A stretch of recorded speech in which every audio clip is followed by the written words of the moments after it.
Assalamualaikum warahmatullahi wabarakatuh. Saya Mozaika Afifah dari kelas 1C IAT Institut Ilmu Quran Jakarta. Di sini saya akan menjelaskan tentang sejarah turunnya Al-Quran. Bismillahirrahmanirrahim. Inna nahnu nazzalna dzikra wa inna lahu lahafizun.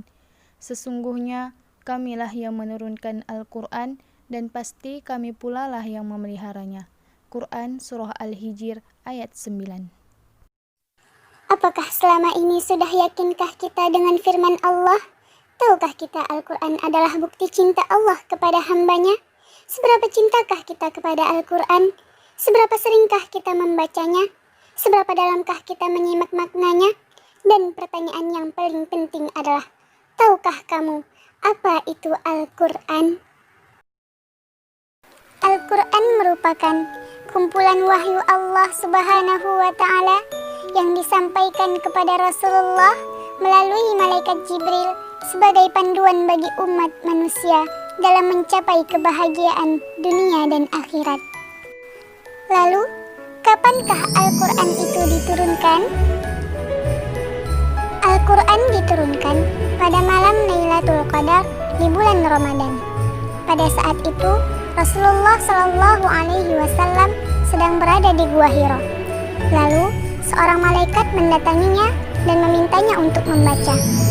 Namun Nabi Muhammad Shallallahu Alaihi Wasallam berkata bahwa beliau tidak bisa membaca karena Rasulullah adalah seorang yang ummi atau buta huruf.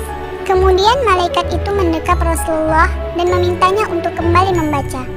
Namun jawaban Rasulullah tetaplah sama, bahwa beliau tidak bisa membaca.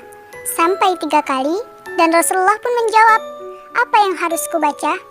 Dari sinilah awal mula malaikat memberitahukan kepada Rasulullah kata-kata pertama di dalam Al-Quran, yaitu terdapat pada Quran Surah Al-Alaq ayat 1-5, yang merupakan wahyu pertama yang diterima oleh Rasulullah di Gua Hiro saat beliau berusia 40 tahun dan menjadi pertanda kerasulan bagi beliau.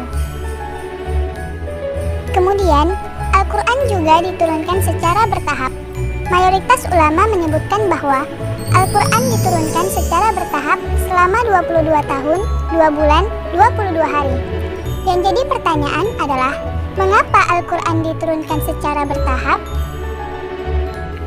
Di dalam Quran Surah Al-Isra ayat 106, Allah Subhanahu wa Ta'ala berfirman, "Dan Al-Quran itu telah kami turunkan dengan berangsur-angsur agar kamu membacakannya perlahan-lahan kepada manusia, dan kami menurunkannya bagian demi bagian." Maksudnya adalah Allah Subhanahu wa Ta'ala menjadikan turunnya Al-Quran itu secara berangsur-angsur agar Nabi Muhammad Shallallahu Alaihi Wasallam membacakan ayat Al-Quran secara perlahan dan benar, dan juga sesuai dengan berbagai peristiwa dan kejadian, agar para sahabat lebih mudah menghafal dan memahami ayat tersebut. Lalu, bagaimanakah Al-Quran di zaman Rasulullah? Sebagian besar sahabat Rasulullah juga seorang ummi, hingga mereka pun hanya mengingat ayat-ayat yang disampaikan Rasulullah kepada mereka. Untuk menjaga hafalan dan memperkuat ingatan, Rasulullah meminta dilakukan pencatatan ayat-ayat yang diterimanya kepada para sahabat terpilih, seperti Zaid bin Sabit, Ubay bin Ka'ab, dan Mu'az bin Jabal. Lalu, para sahabat terpilih menuliskannya secara tersebar pada berbagai media, antara lain ada pelepah kurma, kepingan batu, dan tulang belulang.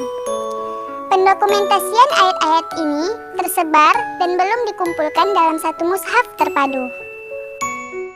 Lalu, kapankah pembukuan Al-Quran itu dilakukan? Munculnya inisiatif pembukuan Al-Quran ini dicetuskan oleh Umar bin Khattab radhiyallahu anhu. Disadari karena kekhawatiran hilangnya penghafal Al-Quran akibat syahid di medan perang. Pengumpulan Al-Quran ini terjadi selama 1 tahun dari 12 Hijriah sampai 13 Hijriah di bawah pengawasan Abu Bakar As-Siddiq radhiyallahu anhu. Lembaran-lembaran yang dikumpulkan masih berupa suhuf-suhuf yang dibukukan. Ayat-ayatnya sudah tersebar mutawarahkan, Al-Quran tersebut dinamakan Mushaf Al-Quran. Terima kasih sudah menonton video saya. Semoga bermanfaat bagi kita semua.